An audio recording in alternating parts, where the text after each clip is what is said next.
사실 뭐 제3지대라고 이제 불리는 여러 정당이 있지만 그래도 호남에서 관심을 그래도 가질 법한 그런 제3지대 정당을 보면은 뭐 새로운 미래 저희가 언급을 했지만은 네. 뭐 이제 평가는 이미 내려졌다라고 얘기는 하셨지만 뭐 봐야 되고 또 하나는 이제 조국 혁신당 얘기를 또 안 할 수가 없습니다. 예, 어제 그렇죠. 이재명 대표와 조국 대표가 만나서 함께 손을 잡고 예. 뭐 공동 목표가 있다 예. 이렇게도 강조를 했었는데 어떻게 지켜보셨는지? 저는 어제 두 분이 아주 정확하게 음, 이 공동 목표에 대한 인식을 같이 하신 것. 네, 방법론이 지금 약간 달랐던 거 아닙니까? 그렇죠.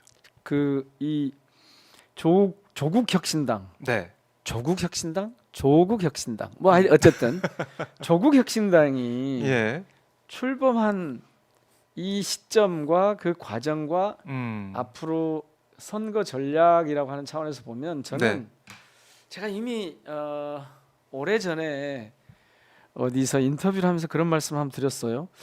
지난달 언제쯤이었던 것 같은데 YTN 라디오인가 거기서 그 뉴스 정면 송분가 하는 그런 프로그램이 있던데 거기서 제가 조국 신당의 출연이 민주당이 당장 의석으로 보면 손해 보는 것처럼 보일지 모르지만 전선 즉 윤석열 정권과의 윤석열 검찰 독재와의 투쟁 전선으로 보면 네, 우군이 생기는 거다.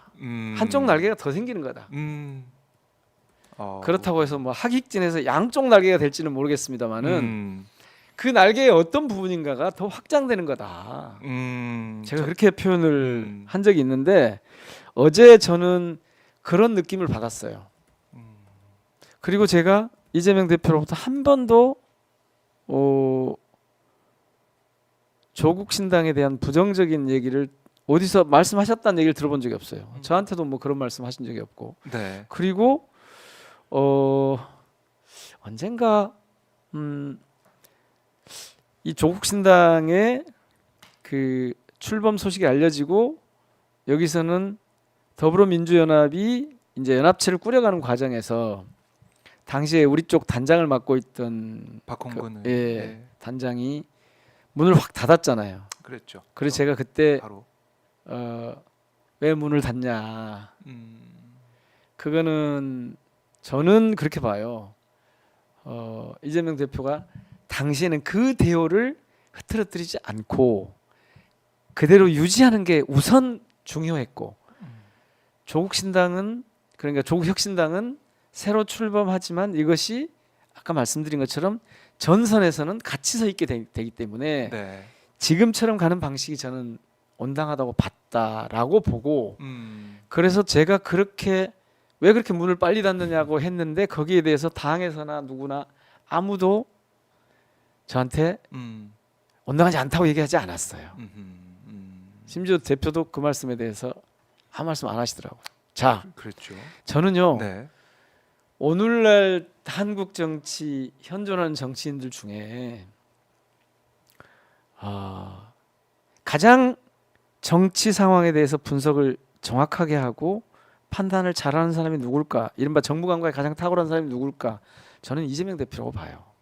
제가 이재명 대표 지지한 이후에 그 대선 경선 캠프에 가서부터 쭉 지금까지 봐왔는데 뭐 유시민 전 장관은 전에 보니까 유시민 작가는 네. 그렇게도 하시는데 개발도상인이라고 표현하시는데 예. 당시에 그랬죠. 저는 그 말이 굉장히 정확한 표현이라고 봤어요. 굉장히 빠른 속도로 여의도 정치의 본질을 쭉 파악해 가서 이렇게 해 나가시는. 네. 제가 딱 한 가지 걸린 게 있는데 그건 나중에 기회가 되면 말씀드리기로 하고. 네. 제가 보기에는 그래서 사실은 거의 드릴 말씀이 없어요. 제가 이 정무특보 단장을 맡고 있는데 정무적으로 여러 말씀을 드려야 될 거 아닙니까? 그렇죠. 특보신데. 예를 들면 예. 자 올드보이 청산로에 나왔잖아요. 저는 처음에 제가 이제 주로 이제 광주 전남 제가 해남 출신이기도 하고 그래서 그 박지원 전 원장 네. 이분 저는 경선을 해야 된다고 봤어요. 경선을 붙일 수밖에 없다고 봤어요. 경선을 해야 된다. 네. 그리고 뭐 그런 식의 얘기를 뭐 이제 여기저기 말씀드린 적이 있는데 분위기가 그렇게 그 안 된다. 그런 분들을 다 이렇게 좀 혁신을 해야 그런 분들이 좀 나서지 그런 말아야 얘기도 있었죠. 그래야 당이 예. 혁신 공천을 하는 거 아니냐. 그랬는데 엊그제 보니까 경선으로 네, 갔더라고요. 갔습니다. 예. 저는 지금 상황에서 그 경선의 의미가 굉장히 소중한 혹은 필요한 뭐 굉장히까지는 아니어도 하여튼 필요한 그리고 그거를 물리쳤을 때보다 네. 그렇게 갔을 때 더 낫다고 하는 판단을 저는 당 지도부가 했으라고 봐요. 근데 실제로 그 안 했다고 한번 생각해 보세요. 저를 단수 공천 않고 조금 문제가 없는 선택을 하다 보니까 네. 제일 그 약자고 약- 붙였다고 난리가 났죠. 그 난리를 네. 쳤는데 예? 그 난리를 쳤는데 그렇게 하면 무슨 일이 벌어지겠어요?